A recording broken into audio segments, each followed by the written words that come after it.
सुप्रभात। आप सभी छात्र छात्राओं को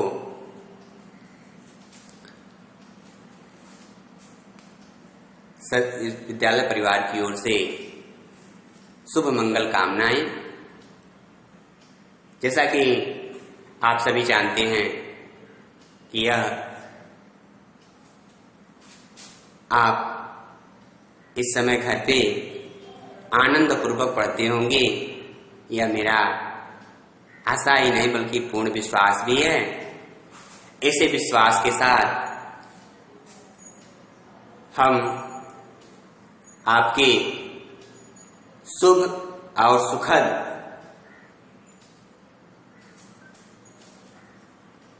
पढ़ाई और आपके जीवन में आनंद की कामना करते हैं। इसी शुभकामनाओं के साथ कक्षा 9 और 10 के पाठ्यक्रम में अलंकार है। आप पूर्ण मन लगा करके पढ़ते होंगे। इसी क्रम में आज हम सभी यहाँ अलंकार का अध्ययन करेंगे। अलंकार का मतलब है अलंकरोति इति अलंकार। जहाँ अलंकार है वहीं सुंदरता है, वहीं अच्छाई है। पूछा जाता है कि अलंकार किसे कहते हैं, तो काव्य अथवा कविता की शोभा बढ़ाने वाले तत्वों को अलंकार कहते हैं। काव्य अथवा कविता की शोभा को जो बढ़ा दे, उसकी सुंदरता को जो बढ़ा दे, उसी को हम अलंकार कहते हैं। अलंकार मूलतः दो प्रकार के होते हैं। एक होता है शब्दालंकार और एक होता है अर्थालंकार। शब्दालंकार का मतलब होता है जहाँ शब्द के द्वारा काव्य में चमत्कार उत्पन्न होता है, उसे हम शब्दालंकार, और जहाँ अर्थ के द्वारा काव्य में चमत्कार उत्पन्न होता है उसे हम अर्थालंकार कहते हैं। शब्दालंकार के मूलतः 3 भेद होते हैं। पहला है अनुप्रास अलंकार, दूसरा है यमक अलंकार और तीसरा है श्लेष अलंकार। तो सबसे पहले हम अनुप्रास अलंकार का अध्ययन करेंगे।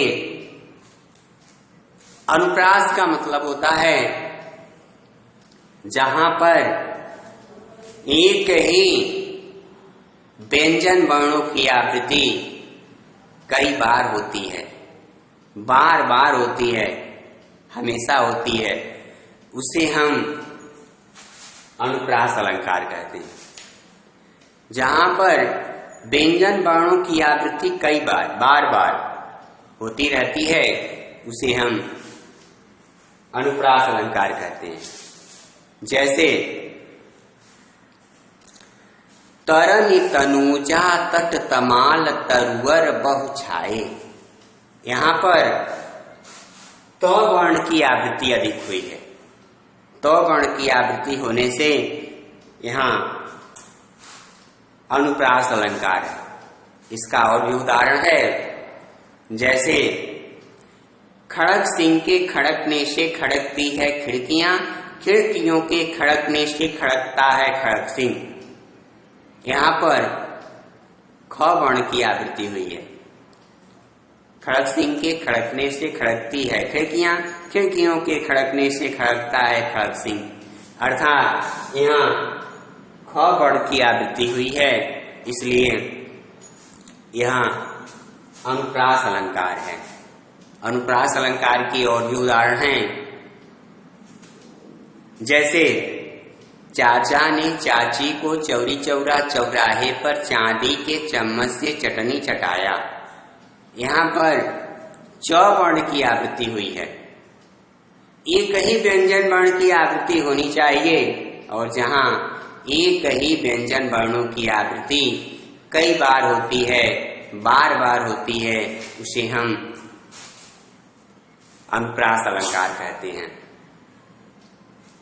इसके बाद है यमक अलंकार, जहां पर शब्द कई बार आए और उसके अर्थ भी कई बार निकलें, उसके अर्थ भी अनेक बार निकलें, उसे हम यमक अलंकार कहते हैं। जैसे कनक कनक ते 100 गुनी, माँ दकताय अधिकाय, वाह खाए पौराय जग, वाह पाए पौराय। कनक कनक ते 100 गुनी, एक कनक माने होता है सोना और एक कनक माने होता है धतूरा। तो जब आदमी सोना अधिक पा जाता है, केवल पा जाता है, तो बौरा जाता है, और धतूरा आदमी खा लेता है तो बौरा जाता है। तो कनक कनक से 100 गुनी, मादकता अधिकाय, उसमें मादकता अधिक होती है दूसरे वाले कनक में। कनक कनक ते 100 गुनी, मादकता अधिकाय, वाह पाए बौराए जग। एक को आदमी जब पा जाता है तो बौरा जाता है, सनक जाता है, पगला जाता है। वाह खाए बौराए जग, वाह पाए बौराए। एक को केवल पा जाएगा तो बौरा जाएगा, एक को खा लेगा तो बौरा जाएगा, लेकिन बौराएगा दोनों में, पगलाएगा दोनों में। तो इसी को यमक अलंकार कहते हैं। वाह खाए बौराए जग, वाह पाए बौराए। एक को पा जाता है तो बौरा जाता है, एक को खा लेता है तो बौरा जाता है। इसी के साथ है श्लेष अलंकार।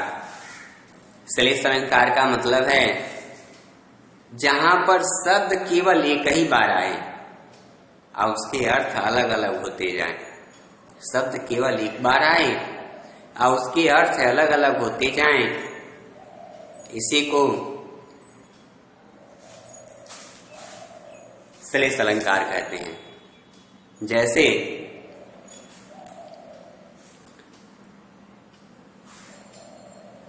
चरण धरत चिंता करत, चितवहु चारहु ओर, सुबरन को खोजत फिरे, कवि व्यभिचारी चोर। चरण धरत, जब व्यक्ति अपने घर से निकलता है तो वह तमाम तरह की बातों को सोचता है, विचारता है, मनन करता है, और इसी सोचने, विचारने और मनन करने को हम चरण धरत चिंता करत, इसी को चिंता करना कहते हैं। कोई भी व्यक्ति घर से निकलता है तो चिंता करता है, मनन करता है, सोचता है, विचारता है।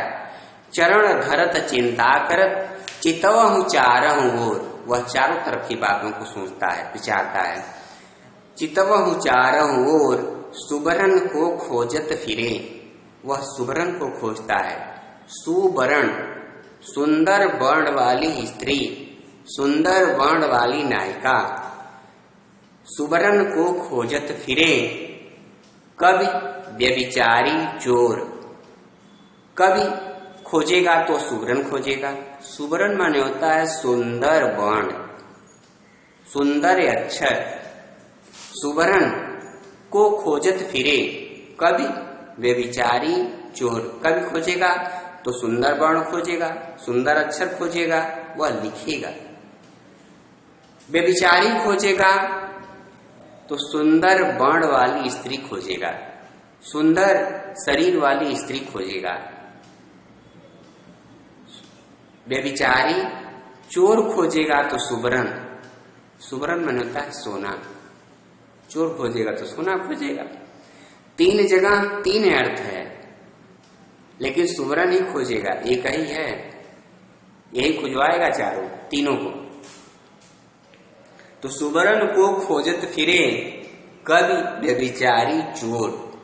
चोर भी खोजेगा तो सुबरन खोजेगा। जैसे है रहीमन पानी राखिए, बिन पानी सब सून, पानी गए न उबरे, मोती मानुष चून। रहीमन पानी राखिए। रहीमदास जी कहते हैं कि हे मनुष्यों, तुम्हें अपनी इज्जत मान मर्यादा को बचा करके रखना चाहिए। अपने प्रतिष्ठा को बचा करके रखना चाहिए। रहीमन पानी राखिए, अपने मान मर्यादा को बचा के रखिए। बिन पानी सब सून। एक पानी का मतलब होता है इज्जत मान मर्यादा, एक पानी का मतलब होता है पीने वाला पानी, और एक पानी का मतलब होता है चमक। तीन जगह तीन अर्थ हैं, लेकिन है पानी ही। रहीमन पानी राखिए, बिन पानी सब सून, पानी गए न उबरे। अगर पानी उबरता नहीं है, पानी बचता नहीं है, पानी गए न उबरे, अगर पानी उबरता नहीं है, बचता नहीं है, मोती मानुष चून। हे मनुष्य, तू मोती लेकर के क्या करेगा? तू मोती बचा करके क्या करेगा जब पानी नहीं रहेगा?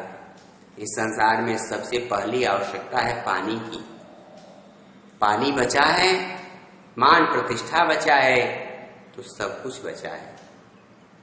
तो वही कहते हैं कि मोती मानुष चून। हे मनुष्य, तू अपनी मान प्रतिष्ठा को बचा, तू अपने प्रतिष्ठा को बचा ले। मोती मानुष चून।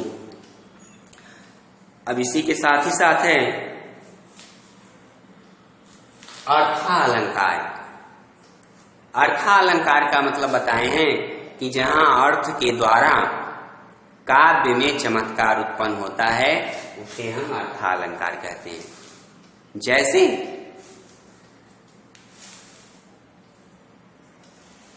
और अर्थालंकार के भी कई भेद होते हैं। जैसे इसमें तीन भेद होते हैं केवल, इसमें तो और भी भेद होते हैं, कई भेद होते हैं। सबसे पहले है अर्थालंकार का उपमा अलंकार। उपमा अलंकार मतलब होता है, उपमा मतलब होता है सादृश्यता।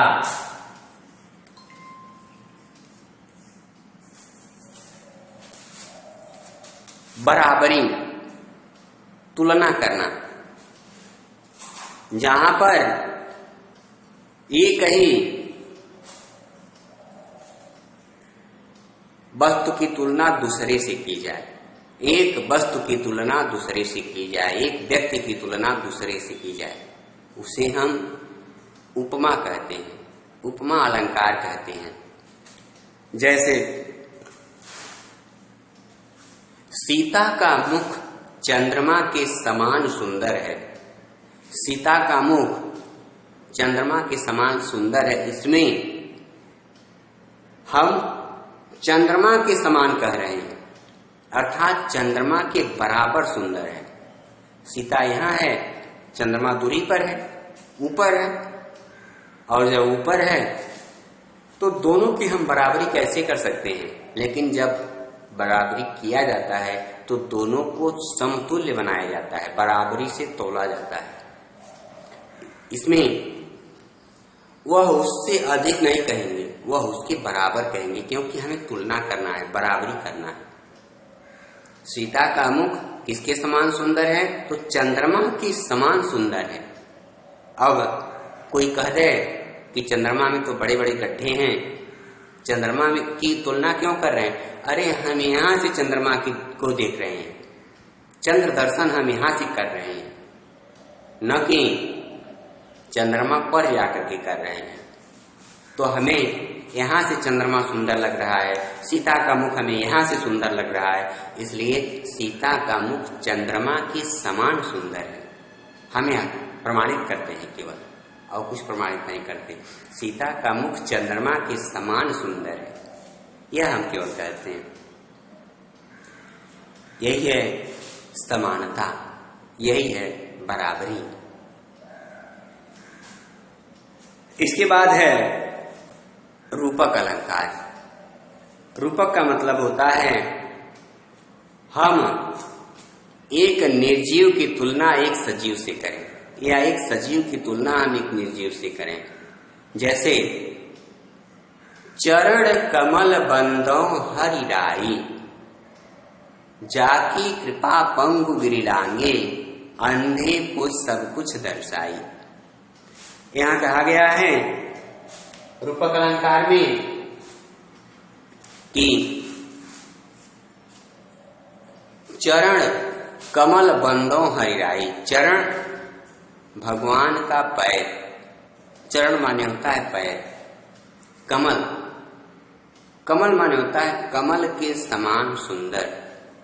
चरण कमल बंदों हरिराई, मैं ऐसे चरण की वंदना करने जाता हूं, मैं ऐसे चरण की वंदना कर रहा हूं जो स्वयं कमल के समान सुंदर है। कमल के समान किसका पैर सुंदर हो सकता है? केवल ईश्वर का, केवल प्रभु का। तो यही है रूपक। चरण कमल बंदो हरिराई, बंदो मैंने वंदना करने जा रहा, हे भगवान मैं ऐसे चरण की वंदना करने जा रहा हूं जो स्वयं कमल के समान सुंदर है। तो कमल के समान सुंदर किसका हो सकता है? प्रभु का ही, ईश्वर का ही, भगवान का ही। दूसरे का पैर इतना सुंदर नहीं हो सकता है। तो वही कहते हैं कि चरण कमल बंदो हरिराई, यह है रूपक अलंकार। रूपक मतलब जहां पर हम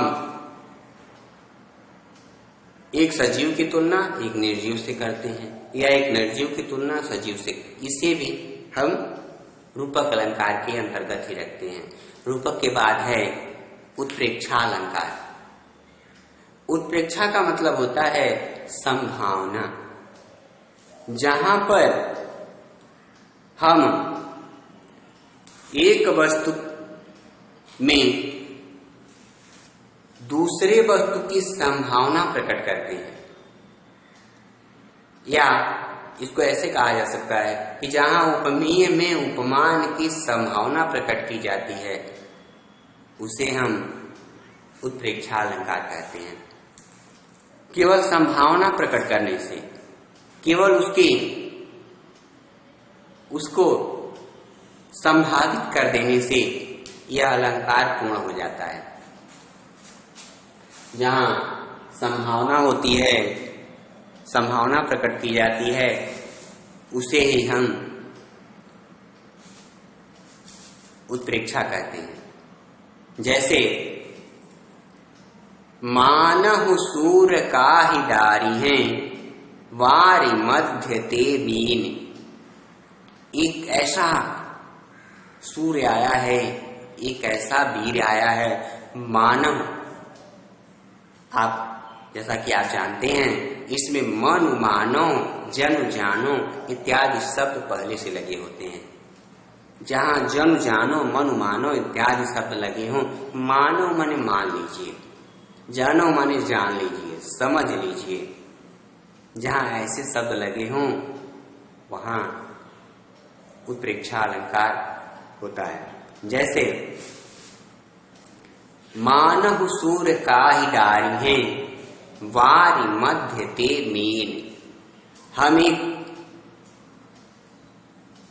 एक ऐसा वीर आया है जो तालाब की सारी मछलियों को एक साथ निकाल लेगा। मानव, मान लीजिए सूर माने वीर, मानव सूर काहि डारी हैं, काहि डारी हैं माने निकाल लेगा। मध्य, मध्य माने बीच से, मध्य ते मीन सारी मछलियों को। मानो एक ऐसा वीर आया है जो सारी मछलियों को एक साथ निकाल लेगा, एक साथ उसे बाहर निकाल लेगा। इसी को हम कहते हैं उत्प्रेक्षा अलंकार। केवल उसके जब हम